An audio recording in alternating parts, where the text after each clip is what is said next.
नमस्कार दोस्तों, मैं सुनीता, सहायक प्राध्यापिका हिंदी विभाग, राजा सिंह महाविद्यालय सिवान, जयप्रकाश विश्वविद्यालय छपरा से।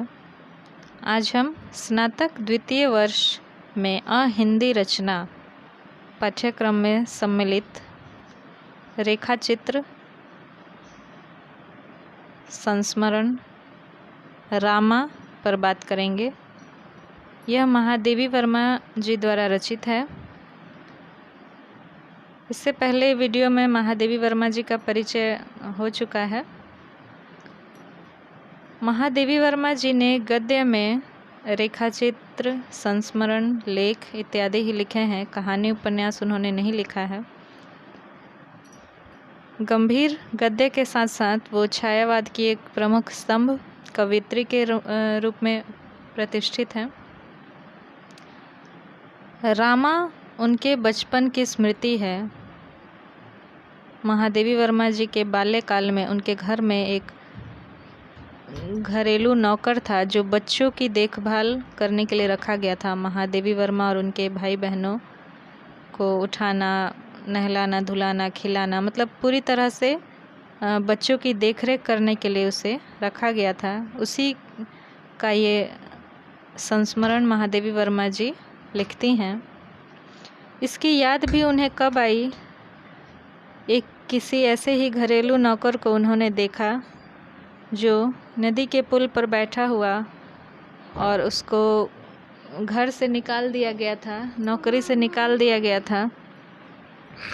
काम छोड़ देने के बावजूद भी उस व्यक्ति को उन बच्चों से लगाव हो गया था जिनकी देखरेख वो करता था, और वह पुल पर बैठा इंतज़ार करता था अपने नन्हे प्रभुओं की, यानी नन्हे मालिकों की, जिनकी देखरेख के लिए वो रखा गया था। जब वो आते थे तो उनको चॉकलेट, कुछ ना कुछ खाने की चीज़ें दिया करता था। महादेवी वर्मा जी ने इसको जब देखा, इस दृश्य को, तो उन्हें अचानक अपने बाल्यकाल की स्मृति हो आई और रामा का स्मरण हो आया जो कि उनकी देखरेख के लिए रखा गया था बचपन में। और उसी समय उन्होंने यह अपनी लेखनी उठाई और यह संस्मरण लिख डाला। रामा यह कैसे उनके घर में आया, यह भी एक कहानी है जो महादेवी वर्मा और उनके भाई बहनों को थोड़ा बड़े होने पर अपने माता से ज्ञात हुई। वह एक छोटा सा अनाथ बालक जो विमाता के अत्याचारों से तंग आकर वह भाग आया था बुंदेलखंड से, और यहाँ वहाँ भागते भागते इधर उधर करते वह महादेवी वर्मा के घर आया और कुछ खाने के लिए मांगने लगा। जब महादेवी वर्मा जी की माता जी ने सब वृतांत सुना तो उन्होंने निश्चय किया कि उसको अपने घर में आश्रय देंगी और उसके बदले में वो कोई छोटा मोटा काम कर दिया करेगा। इस तरह रामा वहाँ रहने लगा। और क्योंकि सभी कामों के लिए नौकर थे, बहुत प्रतिष्ठित और धनाढ़ परिवार से महादेवी वर्मा जी थी, तो उनका बहुत ही विशाल घर परिवार था। हर कार्य के लिए नौकर लगे हुए थे। तो रामा को क्या काम दिया जाए, यह भी एक समस्या थी। परंतु उनकी माता जी ने रामा के लिए काम आखिर निकाल ही लिया। वह काम यह था कि इन बच्चों की देखरेख करना, यानी महादेवी वर्मा और उनके भाई बहन और भी जो थे उनकी देखरेख करना, क्योंकि वो माता जी के पूजा पाठ में या किसी भी कार्य में विघ्न डाला करते थे, जा कर के शैतानी करते थे, बदमाशी, कुछ ना कुछ करते रहते थे उधम घर में। तो इन्हीं की देखरेख के लिए महादेवी वर्मा जी की माता जी ने रामा को नियुक्त किया। और महादेवी वर्मा जी कहते हैं कि आज मैं कह सकती हूँ कि वह कुरूप था, यानी जो भी सुंदरता के पैमाने बनाए गए हैं सभ्य समाज द्वारा, भारतीय समाज द्वारा, कि हाथ पैर ऐसे सुडौल होने चाहिए, आँखें ऐसी होनी चाहिए, नाक उठी हुई नुकीली होनी चाहिए, जो भी पैमाने बनाए गए हैं परंपरागत रूप से सुंदरता के, रामा उस पर कहीं भी फिट नहीं बैठता था, क्योंकि वह रंग उसका काला था, नाक छोटी चपटी, आंखें छोटी छोटी, हाथ पैर भी टेढ़े मेढ़े, ऐसा लगता था जैसे किसी वृक्ष पर सर्प चढ़े हुए हों। ऐसा महादेवी वर्मा जी का कहना है कि कहीं कोई भी उसका अंग सुगठित नहीं था। परंतु बच्चे जो हैं वो बाहरी रूप सौंदर्य को नहीं देखते हैं, कहा जाता है कि बच्चा और पशु ये प्यार का भूखा होता है, जहाँ उसको प्यार मिलेगा वह वहाँ जाएगा, उसको वो अंदर की भावना से प्रभावित होता है। तो क्योंकि रामा जो था वह इन सभी बच्चों को बहुत प्यार करता था, तो इसलिए वह रामा इन लोगों को बहुत सुंदर लगता था। और दांतों की जो तुलना दी है महादेवी वर्मा जी ने, ऐसा लगता था जैसे काले पत्थर की प्याली में दही रखी हो, क्योंकि उसका रंग जो था वो काला था और दांत बिल्कुल सफ़ेद, तो ऐसे सुंदर लगते थे जैसे काले पत्थर की प्याली में दही रखी गई हो। इस तरह से उसके रामा के दांत सुंदर लगते थे। सुबह से उठकर जब से बच्चों को उठाना, उसके बाद उनको नाश्ता कराना, मुंह हाथ धुलाकर नहलाना, खाना खिलाना, उसके बाद उनकी निगरानी रखना कि कहीं शैतानी तो नहीं कर रहे हैं, तो ये सब रामा के जिम्मे था। और महादेवी वर्मा जी क्योंकि बाल सुलभ जो चंचलता रहती है वो उनमें भी थी, और उनके भाई बहनों में चंचल का क्या कहें कि ये लोग अव्वल दर्जे के शैतान बच्चे थे, ऐसा उनके वर्णन से प्रतीत हो रहा है कि जब रामा की कोठरी में जो उसका सामान है वो उन बच्चों के लिए जिज्ञासा एकदम बनी हुई है कि जो लंबा सा कुर्ता है उसका साफ़ा यानी सिर पर पहनने वाला पगड़ी जैसा, और जो उसके बुंदेलखंडी जूते, तो ये बच्चे जो थे रोज़ अपना योजना बनाते थे कि उस कुर्ते में एक डंडा लगा के पर्दा बनाया जाए गुड़ियों के लिए, और उन जूतों को पानी में डालकर उस पर गुड्डे गुड़ियों को बैठाकर नौका विहार का मज़ा दिया जाए, और उस साफ़ा को जो सिर पे पहनने वाला उसका डलिया बनाया जाए। मतलब इस तरह का कि शैतानी इनके मन में सूझती रहती थी, लेकिन रामा इतनी अच्छी तरह से दरवाजे बंद कर देता था कि कोई इनका चारा नहीं चलता था। इस तरह से इन बच्चों की परवरिश करते हुए, मुंह हाथ धुलाते हुए रामा बड़े वात्सल्य भाव से बच्चों को डांटता भी नहीं था, गुस्सा भी नहीं करता था, और उनकी सारी मनुहार कर के उनको खिलाता था, उनकी सारी बातें मानता था, और बहला फुसला कर कि तुम ही राजा हो, तुम खाओ, हर किसी को दूध बतासा राजा खाए, ऐसे कह करके मतलब बड़ी अच्छी तरह से इन बच्चों की देखभाल वह रामा करता था। और एक उसमें दीनता का भाव सर्वव्यापी दिखाई देता था। वह बच्चों की बदमाशियों पर भी डांटता नहीं था और उनका दोष अपने ऊपर ले लेता था उनके माता पिता के सामने। ऐसा ही एक जिक्र महादेवी वर्मा जी ने किया है। जब मेले में रामा के साथ ये बच्चे गए तो रामा ने एक को कंधे पर लिया, दूसरे को गोद में, और तीसरे महादेवी वर्मा की उंगली पकड़ ली और कहा कि मेरा हाथ छोड़ना नहीं।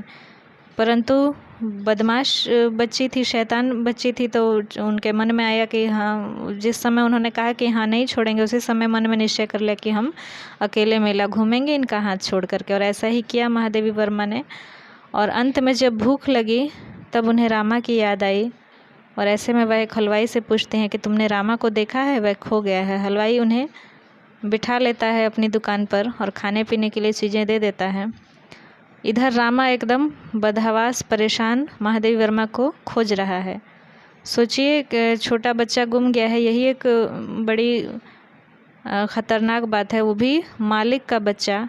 तो रामा की जो थी बिल्कुल हालत ख़राब हो गई थी कि मैं क्या जा कर के जवाब दूंगा मालिकिन को। और पूरे मेले में खोजते हुए अंत में वह वहाँ पहुँचता है। वहाँ महादेवी वर्मा बड़ी इत्मीनान से नाश्ता कर रही थी और वह रामा को देखकर डांटती हैं कि तुम इतने बड़े होकर भी खो जाते हो, कहाँ चले गए थे तुम। रामा इस तरह से झपट कर उनको पकड़ता है और उनका प्रत्येक अंग प्रत्यंग टटोलता है कि वो ठीक तो है, कहीं चोट वोट तो नहीं लगी। महादेवी वर्मा कहते हैं कि ऐसा लग रहा था कि जैसे मेरा कोई अंग मेले में छूट ना गया हो। और रामा की आंखों में आंसू भर आए। जब वह घर आया तो गलती महादेवी वर्मा की थी, परंतु बच्ची हैं इसलिए रामा ने उन बच्चों की गलती अपने ऊपर ली और सारी डांट जो थी रामा को ही पड़ी। इसके अतिरिक्त एक और बदमाशी का जिक्र करती हैं महादेवी वर्मा। जब अपने छत से दूसरे किसी के छत पर जाकर और फूल फूल चुराने की योजना बनाई तीनों बच्चों ने मिलकर, और उसके लिए भी डांट रामा को ही खानी पड़ी। रामा ने कहानी सुनाते समय रात को इन्हें बताया था कि अपनी चीज़ का इस्तेमाल करना चाहिए और दूसरी चीज़ को लेना चोरी कहलाता है, दूसरे की चीज़ नहीं लेना चाहिए।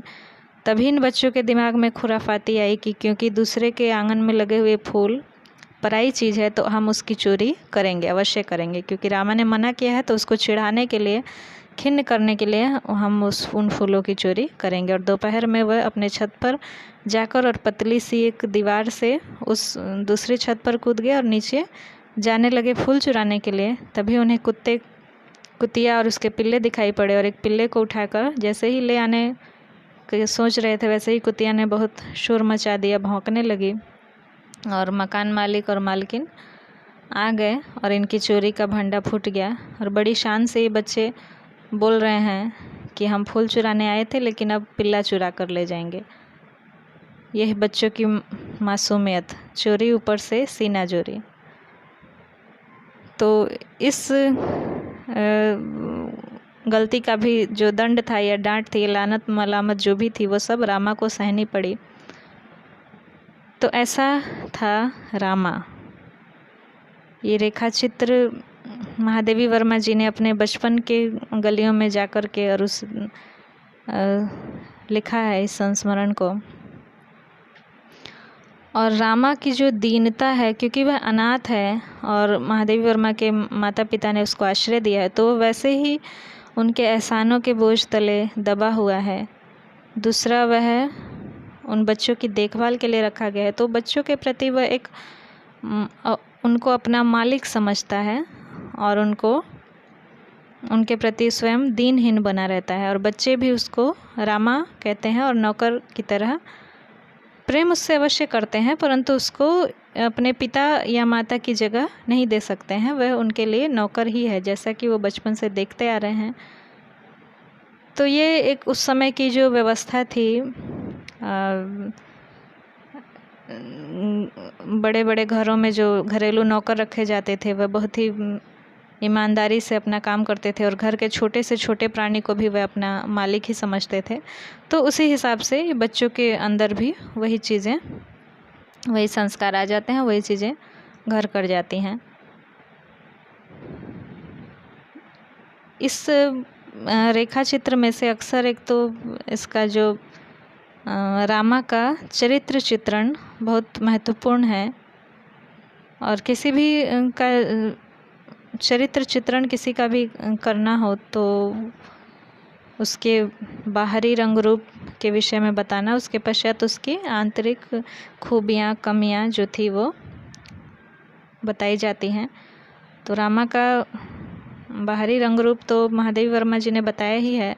सांप के पेट के तरह हथेलियाँ उजली और जो बाहें थी वो ऐसे नसें उभरी हुई, लगता था जैसे किसी वृक्ष पर अजगर चढ़ रहे हों। पैरों की उंगलियां जो थी वो अलग अलग दिशाओं की ओर संकेत करती थी। तो ये सारी चीज़ें हमें उसके रामा के चरित्र चित्रण में लिखनी है। और उसका गुण जो है वो बहुत ईमानदार नौकर है और बच्चों से बहुत स्नेह करता है। वो झुंझला कर कोई काम नहीं करता है, बहुत स्नेह के द्वारा, और उन बच्चों को बहला फुसला कर उनको मुंह हाथ धुलाता है। सुबह उठने से लेकर और रात को जब तक वह उनको कथा सुनाकर सुला नहीं देता है तब तक बच्चों की दिनचर्या में रामा शामिल रहता है। तो अपने माता पिता से ज़्यादा वह रामा से घुले मिले थे और रामा को ही ज़्यादा पहचानते थे। उसकी उंगलियों के स्पर्श को भी वो पहचान जाते थे। तो यह इस रेखा चित्र का वर्णन है। फिर अगले वीडियो में कोई अन्य रचना को लेकर आएंगे। आज के लिए इतना ही। धन्यवाद।